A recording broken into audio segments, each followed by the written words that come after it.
नमस्कार साथियों, आयुर्वेद में भस्मों का पिष्टियों का बहुत ही महत्व है। उसमें से एक है प्रवाल पिष्टि। इस वीडियो के अंतर्गत प्रवाल पिष्टि की जानकारी, इसके फायदे तथा किन बीमारियों में किन औषधियों के साथ इसे लिया जाता है, यह सब मैं बताने का आपको प्रयास करूंगा, तो वीडियो को पूरा देखिएगा। चलिए प्रारंभ करते हैं।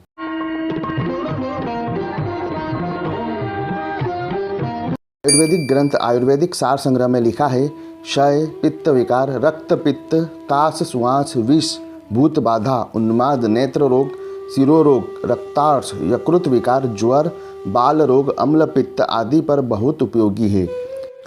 प्रवाल भस्म की अपेक्षा प्रवाल पिष्टि पित्त सामक, पित्त विकाग्रग्न और सौम्य होने के कारण पित्तयुक्त शुष्क कास, रक्त प्रदर, रक्त पित्त, अम्ल पित्त, नेत्र दाह, वमन आदि विकार में विशेष हितकर है। क्षय रोगों की प्रत्येक अवस्था में प्रवाल पिष्टि लाभ पहुंचाती है। पित्त कारक की तो यह सर्वोत्कृष्ट औषधि है। प्रवाल अपने सामक, शीतवीर्य प्रसादक गुणों के कारण भिन्न भिन्न रोगों में अति लाभदायक होता है। लाभकारी अनुपात। क्षय की प्रथमावस्था में जबकि रोग का निर्णय करना कठिन प्रतीत हो, केवल क्षय अर्थात टीबी का पूर्ण आभास अथवा संशय मात्र हो, ऐसी अवस्था में प्रवाल पिष्टि का प्रयोग शीतलोपलादी चूर्ण के साथ निरंतर करने से रोग समूल नष्ट हो जाता है। क्षय की दूसरी अवस्था में प्रवाल श्रृंग भस्म और गिलोय सत्व के साथ देने से अपूर्व लाभ होता है। क्षय की तृतीय अवस्था में रोगी को बचाना तो भगवान के ही हाथ में है, फिर भी स्वर्ण भस्म और गिलोय सत्व के साथ च्यवनप्राश में मिलाकर प्रवाल पिष्टि देने से रोगी को आराम मालूम होता है। पैत्तिक, शिरः, शूल, वमन, दाह आदि पर प्रवाल का प्रयोग आंवले के मुरब्बे, घृत और मिश्री के साथ कराना श्रेष्ठकर है। पित्त प्रकोप के कारण रक्त पित्त विकार उत्पन्न होता है और मुख, नाक, गुदा, योनि या रोम रोम से रक्त बहने लगता है। इसे हीमोफीलिया कहते हैं। रक्त विकार के कारण रक्त स्तंभक गुण नष्ट हो जाता है। जरा सी चोट लगने से घाव से खून निकलने लगता है, उसका बंद होना कठिन हो जाता है। ऐसी अवस्था में प्रवाल पिष्टि का प्रयोग आंवला के मुरब्बे या दूर्वा रस के साथ करने से अत्यंत लाभ होता है।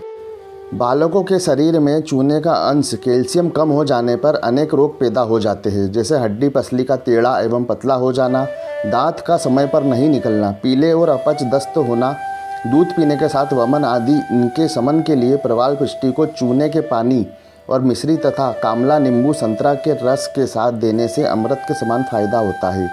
पित्तज अम्ल पित्त में बार बार अत्यंत कड़वी पीली दाह युक्त वमन होती है, चक्कर आता है, बेचैनी एवं सिरदर्द आदि उत्पन्न हो जाते हैं। इनकी शांति के लिए अविपत्तिकारक चूर्ण अथवा आंवले के मुरब्बे के साथ देने से प्रवाल पिष्टि अत्यंत लाभ करती है।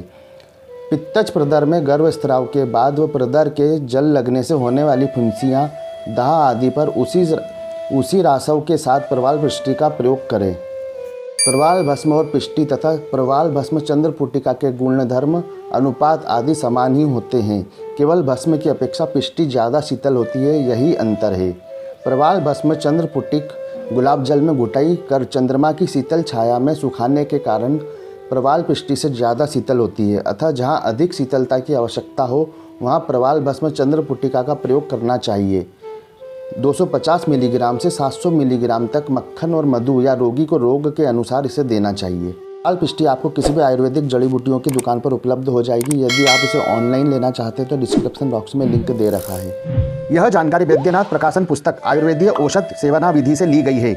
यदि यह जानकारी आपको पसंद आई है, उपयोगी लगी है, तो कृपया हमारे चैनल से जुड़ें। लाइक करें, कमेंट करें, शेयर करें। धन्यवाद। वंदे मातरम।